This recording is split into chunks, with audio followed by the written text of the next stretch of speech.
or depression was actually trying to tell you something, and that it wasn't something that you simply just needed to try to get rid of, but that you actually had to learn to turn into and listen to. Thank you for joining us for this special series of the Triggered and True podcast called Winning the War for Your Heart. Now, I know that might sound insensitive to some people to think about, wow, my anxiety is something I shouldn't be trying to get rid of. It should be something that I'm actually trying to listen to. It can sound insensitive and it can sound really quite silly. That's exactly where I was when I had my first experience with panic and panic attacks. I just wanted to get rid of it.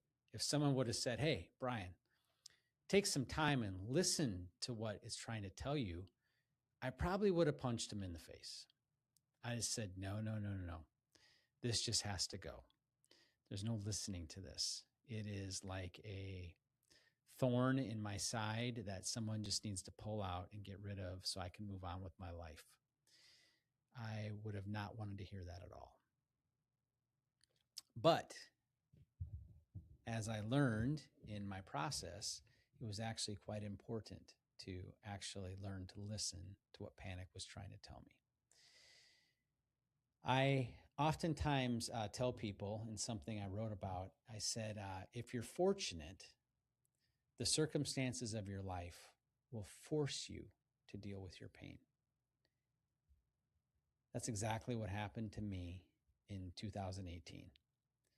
I woke up on a Sunday morning after returning from a business trip, and I was laying in bed, staring at the ceiling, and all of a sudden it felt like the walls were closing in on me, like I was getting crunched.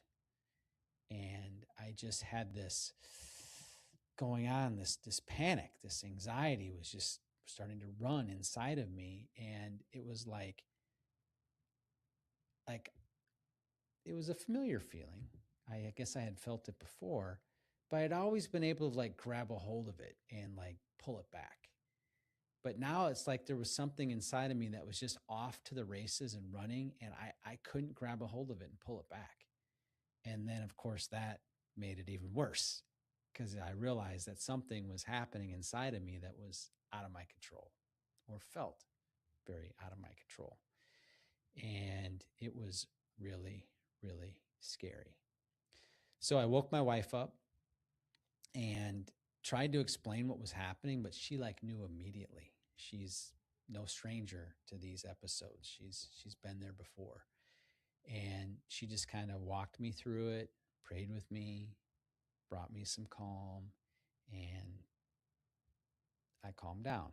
I was able to get back a hold of myself, and but it was really scary because it was I felt very out of control. So this didn't just go away. It kind of ebbed and flowed, and this was in November. So actually on Thanksgiving morning, which was about 4 days after my initial panic attack, I was listening to a podcast, and I was listening to a message from a pastor that had come recommended to me by some friends, and they knew what I was dealing with. And they said, hey, we think this podcast will help you. Well, I had some reservations about listening to this podcast before I did, but I ignored those. And there was a check in my spirit that I ignored, and I went ahead and listened anyway. I went for a walk and I listened to it. And towards the end of the podcast, I realized why I had a check in my spirit. So the pastor was preaching about keeping track of your thoughts and managing your thought life. And he actually issued a very stern warning.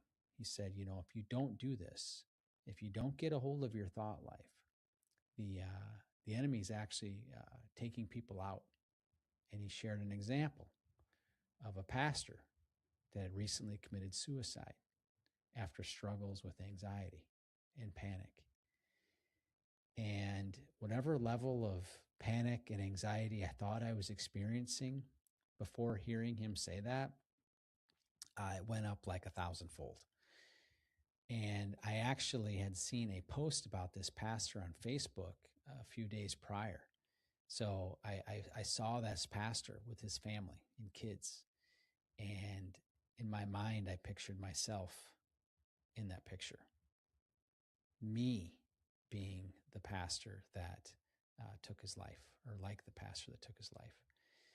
And this was especially concerning to me because this was a pastor who was struggling with similar things that I was, with anxiety and panic. And I thought that faith and religion and those type of things would insulate you from things like this from happening. So I kind of realized I had a bit of a protector built up there. And when I saw that that could happen to a pastor, oh, sir, if a pastor couldn't withstand this attack, these anxiety attacks and these panic attacks, that he had to resort to that, wow, what's that mean for me? So, oh man, my panic and anxiety just went crazy. And that thought and that image of what if I ended up the same way as that pastor, just that thought just absolutely ran me over. You know, when I look back at it today, it's kind of laughable.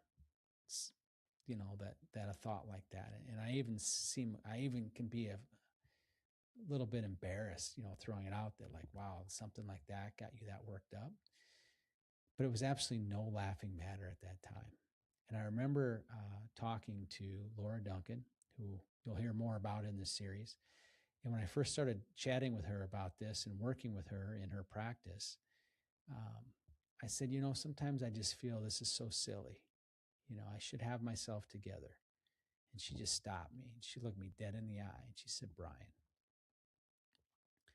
it's as bad as it feels. And I was like, whoa, it feels really bad. So I'm going to quit trying to tell myself why this shouldn't be bothering me this much or why this shouldn't be such an issue. And I'm just going to let myself acknowledge that it's as bad as it feels. And that was just a brush with compassion that had a world of impact on me. So the situation I was going through, it did still ebb and flow, but the height of it was just so much worse than that first Sunday morning. You know, I'd be like, oh wow, that was nothing compared to what I was dealing with now. And it just really it just ground me, that thought. And I would think about, man, if that situation happened to me, I looked at suicide as the ultimate way to fail in life. And I thought about all the people I would let down if I couldn't get my stuff together, and if I ended up in the same situation as that pastor that I had seen on the Facebook page and that the pastor had preached about. And that thought just ran me ragged. And I went round and round and round with it. I felt like I was, you know, in a wrestling match with King Kong, you know, and just getting thumped. And eventually it got bad enough where I remember one night it was about 2:00 in the morning and I was just in knots, and I was on the living room floor and just praying. And I just was crying out to God. I said, God, you know, what next? And as I was crying out and as I was praying, I said, God, do I need to seek, you know, medical help for this? And I had a lot of shame connected to that too. I had shame connected to the suicide. I had shame connected to seeking medical help for this issue because, you know, medical help's for people with real problems, you know, not me. You know, I should be able to get my stuff together. I'm not bleeding. I'm not, I don't have any broken bones. I don't have a gunshot wound on me or anything like that. Like, I shouldn't need medical help. You know, that's for people with, you know, real problems, not for people like me that just can't seem to get their crap together. But anyway, as I prayed to God, I said, is it going to come to that? You know, is it going to come to me needing to seek medical help for this? Almost immediately, the words that came to me were that medicine would be part of my journey. with it came a sense of relief because I was like, okay, I had a little sense of hope, like, okay, maybe I can go somewhere and get some help, but also a whole big dose of shame. So my wife took me to the emergency room. We got to the parking lot and I like paced around the car. Like I just paced back and forth. Like I did not want to go through those doors because I just felt like I would be looked at with such disdain. Like, hey, this is emergency room. This is for car wrecks and heart attacks. This isn't for, some guy that can't get it together. But I eventually did walk through those doors because I just didn't know where else to go. And I felt very clearly that I heard from God that medicine would be part of my journey. So I went in there and, of course, it wasn't like I thought it was going to be. The receptionist, the doctors, the nurse did not shame me, but they were very compassionate with me. They were patient with me, and they talked to me about the situation I was in. And they helped me see that this was an emotional thing more so than a medical thing. And there's some things that they could do to help me temporarily, but that long term, this was going to take counseling. And it was not going to be a quick and easy fix like I wanted, because I just wanted to get rid of this. Remember, I was very much in that camp of just wanting to get rid of this anxiety, this panic. And they were very clear that that wasn't going to be the case, that this would be a journey and that they could help me, but that the long-term solution was the help that they were going to give me combined with, finding some counseling, talking to someone about the issues that were going on inside of me. So they gave me a medicine, and I took that medicine, and man, it helped. Like about an hour later, I was like, what just happened? I was like in my right mind. I was calmed down, and it helped. But yet I also knew that this medicine was not meant to be something you stayed on for very long. It was a very short-term thing, and that it would wear off. And when it wore off, I'd be faced with, the same thing that was happening to me. And sure enough, about 24 hours later, there I was back again. And I didn't really want to take the medicine. I did take it one or two more times, but I really didn't want to take it because I was worried about becoming addicted to it or overly needing it and all of those things, because it was a medicine that could potentially have those issues, which is why it was designed for just a short-term use. So I kind of worked with that for a little while, and but it was still pretty chaotic. I mean, being around me at that time would have been not fun. I feel for my wife and family for having to endure that, but it was a difficult time.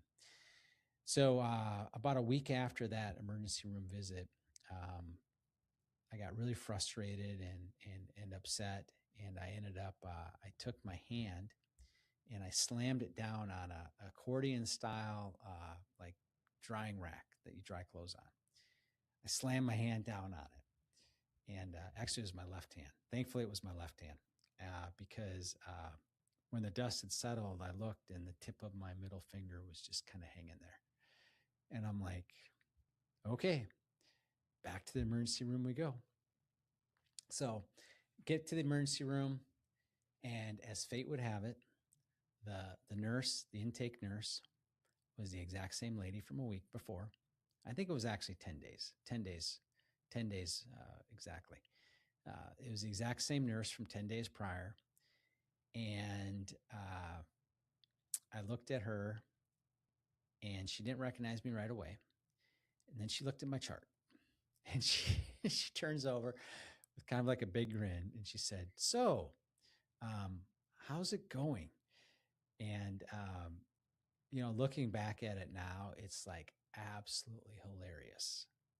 But at the time, I literally did not think I could go any lower. I felt like such a failure.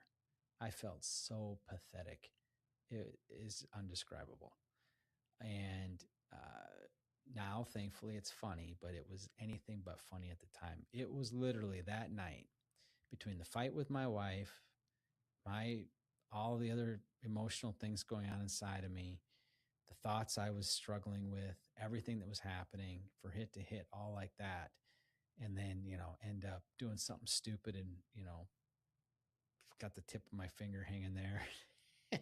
And the same nurse is the one that when I went in with the initial panic attack. And yeah, I didn't think I could go any lower.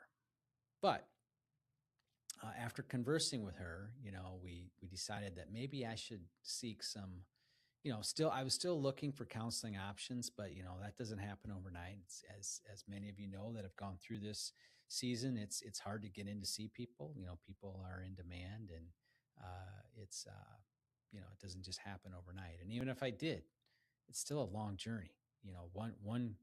One counseling session is only going to do so much. It's going to take a little more than that when these things really rise up. So I decided that with the doctor, the nurse there, she said, maybe you should go see your primary care doctor about going on a longer term, like an anti-anxiety medication. So the next day I made that appointment. I had to do a follow-up on the sewn together finger as well with the primary, and then talked about going on a longer term solution. And we did that, and they put me on a longer term anti-anxiety medication. And I took it for about 10 days, and I took it for long enough to know that it was starting to help. Like that thought that was driving me mad was not, producing that kind of anxiety anymore. It was helping. But as clearly, or almost as clearly as I heard from the Lord that medicine would be part of my journey, I felt him saying that I wasn't to continue on this medication, because by doing so, I would potentially miss an opportunity to take care of the root of where this was coming from. It's like I kind of knew that intuitively, and then like the Holy Spirit just really just helped me see it. Now, as I share this isn't a prescription for everybody by any stretch. Medicine was part of my journey. I will never forget that. It wasn't a very long part of my journey, but it was a part of my journey. For some other people, medicine could be a much longer part of the journey. I'm sharing this specifically about me, and I'm obviously not a medical doctor. But anyway, I felt as though staying on it, and because I kind of know how I'm wired too, if it's out of sight, out of mind, I'll just plow forward. But yet, at the same time, this anxiety was a messenger. And even though I just wanted to get rid of it, I felt like God was leading me to listen to the message. And to listen to the message meant I was going to have to feel it. And I didn't want to numb it away with medicine or just going back to the same old, because I was like, no, I'm not going back to the same old. I'm going to figure out where this is coming from. At the time, a little bit more background. I was attending a ministry school. I had moved our family across country, and my wife and I were attending ministry school in California, and a couple thousand miles from home, a couple thousand miles away from our family business that I was continuing to run remotely. And I was pushing myself pretty hard. And I thought I was going to ministry school to, develop more of my spirituality. And certainly some of that happened, but God had other plans. So we're body, soul, and spirit creatures. And I had spent a lot of time taking care of my body. Diet, exercise was always very important to me, or from in my early 20s on, that had been something that was very important to me. Spirituality was a big part of my life, and ministry school and all those things. But the soul, that part of me, I had woefully neglected. I had spent all of my time focusing on, the rough setting of the diamond, so to speak, which is our body, taking care of my physical health, trying to do the best that I could, or the best that I knew how anyway. But the diamond, the soul, I hadn't really paid any attention to. I was so disconnected from my heart that the concept of emotional pain or emotional health, I didn't even know what that meant. I had no idea. Physical health, sure, yeah, eat the right things, exercise, all that. I got all that. But emotional health, and even think that there was like exercise and training that I could do to invest in my emotional health, just like my physical health, I hadn't a clue. So here's something I wrote about in my book. So the series is "Winning the War for Your Heart," and it's centered around the book I wrote called "Above All Else." So in it, I wrote, I said, I was so unaware and disconnected from my inner world that when I attempted to describe what was happening to me, I did not even use the words pain or hurt, because I thought pain was just primarily physical, which is weird. I know it sounds silly, but subconsciously, that's kind of the way I looked at it. Although I was obviously hurting, my disconnect stemmed from what I call soul neglect. At this time, I was 43 years old. So I wrote, I spent 43 years of my life numbing my emotions, not allowing myself to feel or process uncomfortable and painful feelings. The problem is you cannot selectively numb emotions. Numb one and you numb them all. I'd poured my energy into the rough setting of the diamond, my body, my achievements, my endless grind of physical exercise and performance. The diamond itself, the soul, I'd given it little thought. Even entertaining the idea felt impossible. My self-worth was tethered entirely to what I did. I've come to affectionately call that season of my life when I had this anxiety that at first I just wanted to get rid of as my great awakening. Because I learned to recognize that there was a beauty behind it. It was a heart crying out, saying, hey, pay attention to me. Yeah, it's great that your heart rate's in line and your blood pressure's great and all those other things. But your heart, in a metaphoric sense, is hurting really, really badly. Your soul is grieving. Pay attention to me.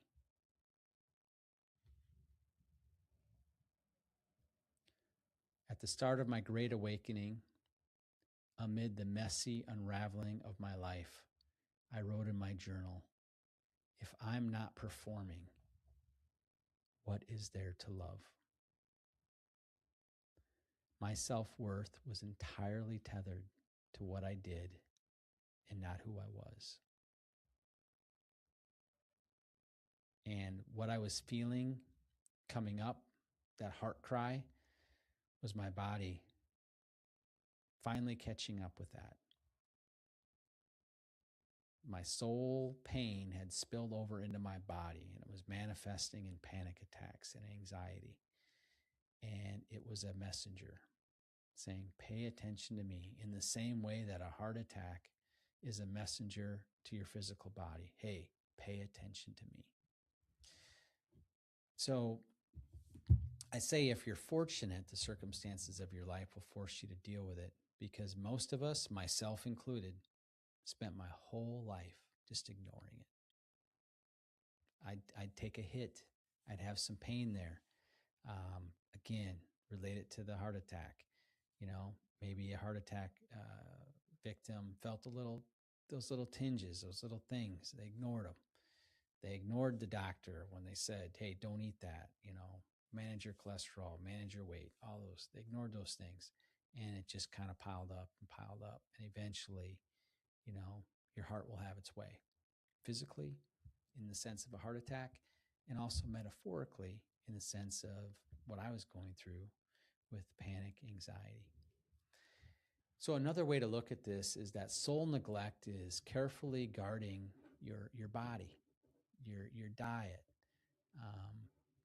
and it's also, I'm going to say that a different way. So another way to look at this is soul neglect is carefully guarding your body, your diet, exercise, and your spirit. And I was doing that with religious activity. I was praying, I was fasting, I was doing all of the things, which is great. It's beautiful. There's nothing wrong with any of that. It's all amazing and wonderful. But while I was doing all of that, I was leaving my heart completely defenseless and exposed. I had no idea how to take care of it. I didn't even know it existed. You know, we know that we have a soul, but like I hadn't even given it a thought. You know, given a lot of thought to my body, but to my soul, hadn't even given it a thought. So the result of all this is that you become disconnected from your inner world. You no longer know what your heart is actually feeling. And in my case, and I think in a lot of cases, your self-worth gets completely tied to what you do instead of who you are. So the title of the book is Above All Else, Winning the War for Your Heart. And it centers around Proverbs 4:23. So kind of early in my journey of this heart work, I stumbled across Proverbs 4:23, and it so spoke to my situation. So I'm going to kind of read a little bit about what I wrote about it in the book. So Proverbs 4:23 says from the NIV, above all else, guard your heart, for everything you do flows from it. If we're called to guard our heart above all else, our hearts are worth knowing. But I didn't know mine. I was out of touch with my mind and emotions. So the call to steward my heart was a battle I wasn't ready for. My soul's neglect hit me hard. In the Hebrew, the word for heart is lave, meaning your inner part, soul, mind, and seat of emotions. So it's your inner part. It's your inner world. It's your thought life for sure. But your thought life isn't something you need to try to control as much as listen to. So my thought life during my panic and anxiety was out of control.